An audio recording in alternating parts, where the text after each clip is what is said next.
តាមរយយើងចាំបាច់ត្រូវតែមានអ្វីៗគ្រប់យ៉ាងមែនទេត្រូវមានផ្ទះធំត្រូវមានផ្ទះវិឡា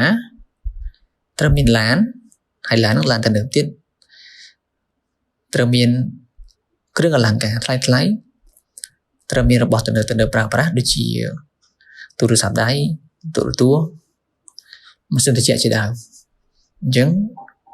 តើជីវិតយើងត្រូវតែមានរបស់អស់ហ្នឹងបានជីវិតយើងមានន័យមែនទេចុះចំណែកអ្នកក្រវិញគាត់អត់មានរបស់ទាំងអស់ហ្នឹងក៏មានតែនៅទេក៏មានត្រឹមតែបន្ទប់ជួលទេ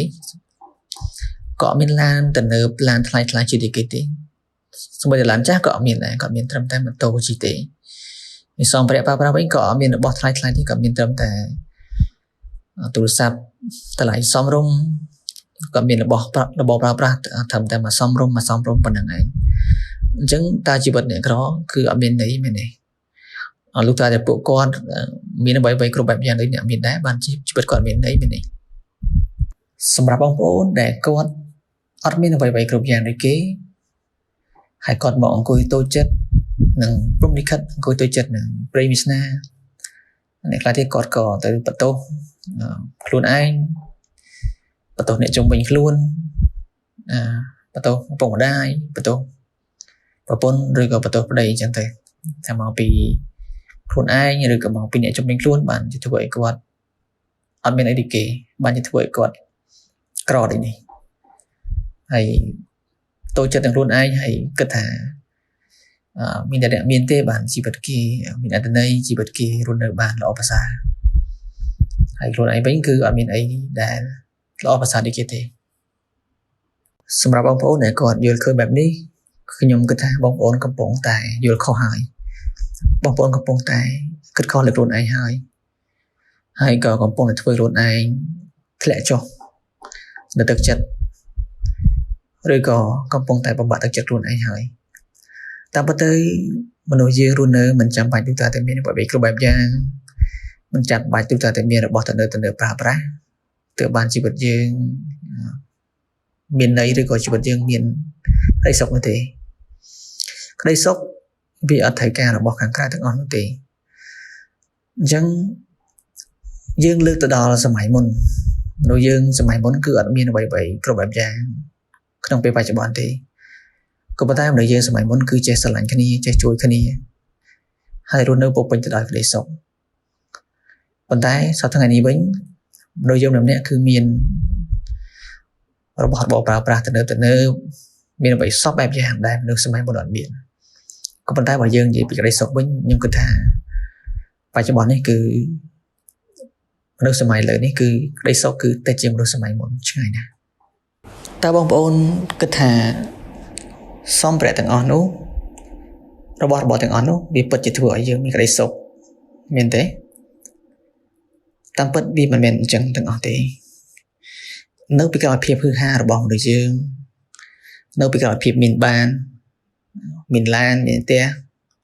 របស់របរប្រើប្រាស់ផ្សេងហ្នឹងរួមទាំងមុខចំនួនឬក៏អ្វីៗផ្សេងដែលមនុស្សយើងមានហ្នឹងនៅពីក្រោយរបស់ទាំងអស់ហ្នឹងគឺវាលាក់បង្កប់នៅបញ្ហាជាច្រើនដែលមនុស្សមួយចំនួនមិនអាចបានដឹងប៉ុន្តែខ្ញុំនិយាយនេះមិនមែនគ្រប់ទាំងអស់ទេមានមួយចំនួនហើយក៏អត់មួយចំនួនដូចគ្នាដែរមិនមែនលើកមកគឺទាំងអស់នេះទេនៅពីក្រោយភាពហឺហានៅពីក្រោយ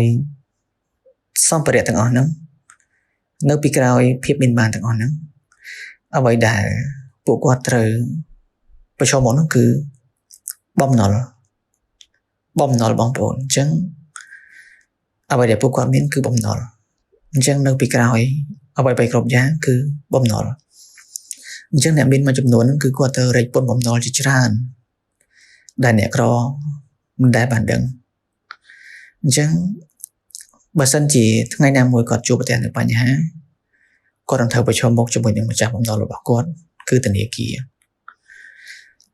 ចំណែកអ្នកក្រវិញគាត់អត់មានអ្វីៗសពបែបយ៉ាងទេក៏ប៉ុន្តែគាត់ក៏អត់ត្រូវមកជឿក្បាលជាមួយនឹងបំណុលរាប់សិបម៉ឺនរាប់សែនឬក៏រាប់លានដូចអ្នកមានដែរយប់ឡើងគាត់អាចគេងលក់យ៉ាងស្រួលដោយអត់ចាំបាច់គេងកងថ្ងាសឡើយដូចនេះសួរថាបងប្អូន សម្រាប់ចិត្តចង់យកជីវិតមួយណាជីវិតបែបហឺហាលោឆាយសំភារៈថ្លៃទៅនៅក៏ប៉ុន្តែនៅពីក្រោយខ្នងនោះគឺបងប្អូនតរេកពុនជាមួយនឹងបំណុលរាប់សែនឬក៏រាប់លានឬមួយក៏បងប្អូនចង់បានជីវិតដែលសាមញ្ញប៉ុន្តែមិនហឺហាមិនហឹកហាក់ដូចគេហើយក៏អត់មានបំណុលក្នុងខ្លួនដែរអញ្ចឹងនេះគឺជាអ្វីដែលបងប្អូនរើសតែខ្លួនឯងទេហើយបើបងប្អូនរើសហើយបងប្អូននឹងដឹងថាតើផ្លូវមួយណាគឺល្អសម្រាប់បងប្អូនពេលនោះបងប្អូននឹងយល់អញ្ចឹងបើសិនជាក្នុងពេលនេះបងប្អូននៅត្រឹមតែជាមនុស្សសាមញ្ញធម្មតាហើយបងប្អូនចង់មានបានហឺហាដូចគេបងប្អូនត្រូវតែហ៊ានហក់លោតហ៊ានប្រឈមមុខជាមួយនឹងបំណុលដែលនឹងមាននៅថ្ងៃខាងមុខខ្ញុំនិយាយនេះមិនមែនគ្រប់បុគ្គលទាំងអស់គឺសិតតែអញ្ចឹងទេខ្ញុំនិយាយសម្រាប់តែអ្នកដែលចាប់ដើមឡើងដោយអត់មានគេមរតករាប់លានដុល្លារជួយ support ជួយគាំទ្រអត់មានការជំរុញច្រាញពីឪពុកម្ដាយអញ្ចឹងបើគាត់ចង់ទៅដល់ចំណុចមួយហ្នឹងគាត់ត្រូវតែប្រឈមមុខជាមួយនឹងបញ្ហាបំណុលអញ្ចឹងបងប្អូនដែលអត់ទាន់មានអីសោះបងប្អូនអាចពិចារណាបានតើបងប្អូនគួររើសផ្លូវមួយណានេះគឺជាសិទ្ធិរបស់បងប្អូន